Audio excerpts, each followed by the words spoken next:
Today, at the United Nations headquarters in New York, Israeli Prime Minister Benjamin Netanyahu delivered one of his most urgent appeals yet, demanding that the UN Security Council immediately reinstate sanctions on Iran. His remarks came just hours before a key deadline for the so-called snapback mechanism, a clause that could revive the strict international measures lifted under the 2015 nuclear deal.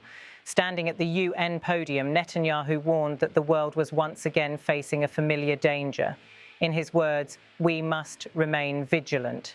We must remain absolutely clear-minded and vigilant. We must not allow Iran to rebuild its military nuclear capacities.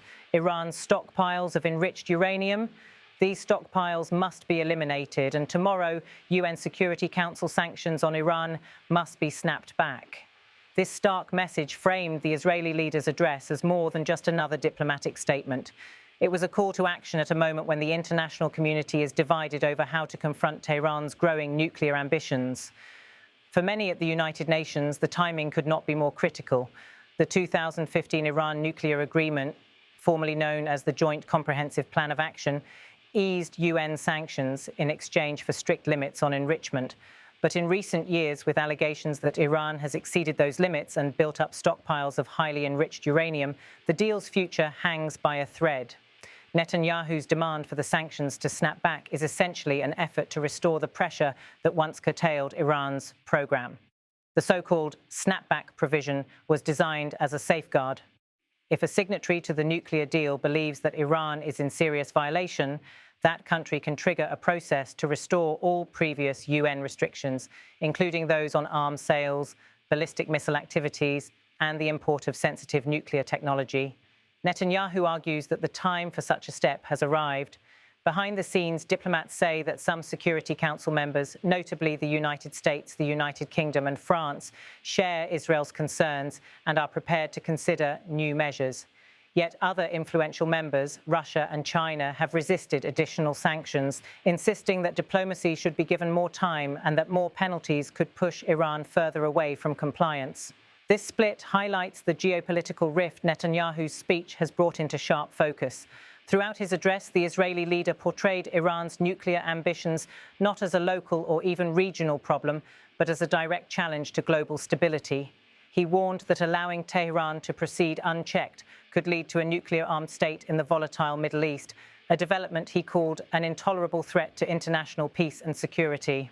His warning echoes a long-standing Israeli position. More than a decade ago, in 2012, Netanyahu famously appeared before the UN General Assembly with a simple diagram of a bomb, illustrating his country's alarm over Iran's progress. That image symbolized a moment of diplomatic urgency. Now, in 2025, the Israeli Prime Minister is again sounding the alarm, arguing that the world is running out of time. According to arms control experts, reinstating the UN sanctions would once again restrict Iran's ability to import advanced machinery for uranium enrichment and to access crucial international financing.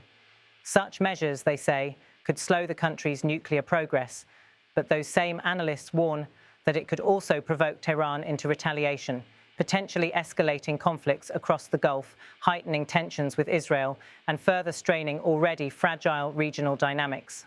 Reactions across the Middle East have been mixed. Several Gulf Arab states have privately indicated support for tougher action against Iran's nuclear activities, citing their own security concerns. At the same time, some European allies remain cautious.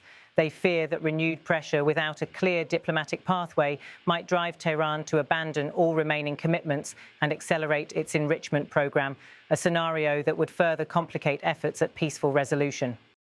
The debate at the United Nations comes at a time when global attention is already divided.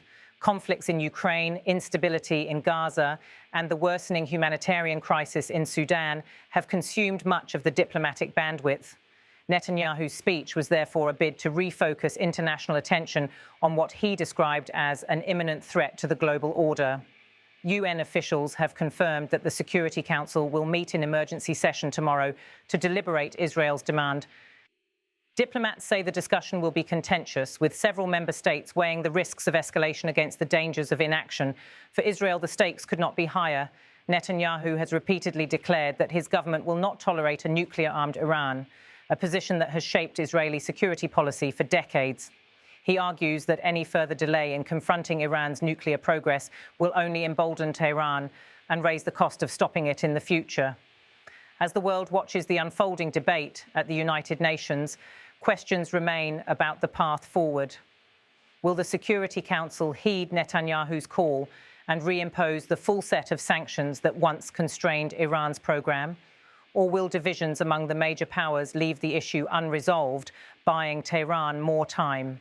In the next 24 hours, diplomats say, the Security Council's response will not only influence the trajectory of Iran's nuclear activities, but also test the credibility of the international system designed to prevent the spread of nuclear weapons. Netanyahu's demand, framed as a defense of global security, now confronts the practical and political realities of multilateral diplomacy. Whether the world rallies to his call or opts for renewed negotiations, the outcome will resonate far beyond the halls of the United Nations, shaping the security landscape of the Middle East and the effectiveness of international non-proliferation efforts. For now, all eyes remain on New York, where the Israeli Prime Minister's urgent appeal has set the stage for a pivotal Security Council showdown.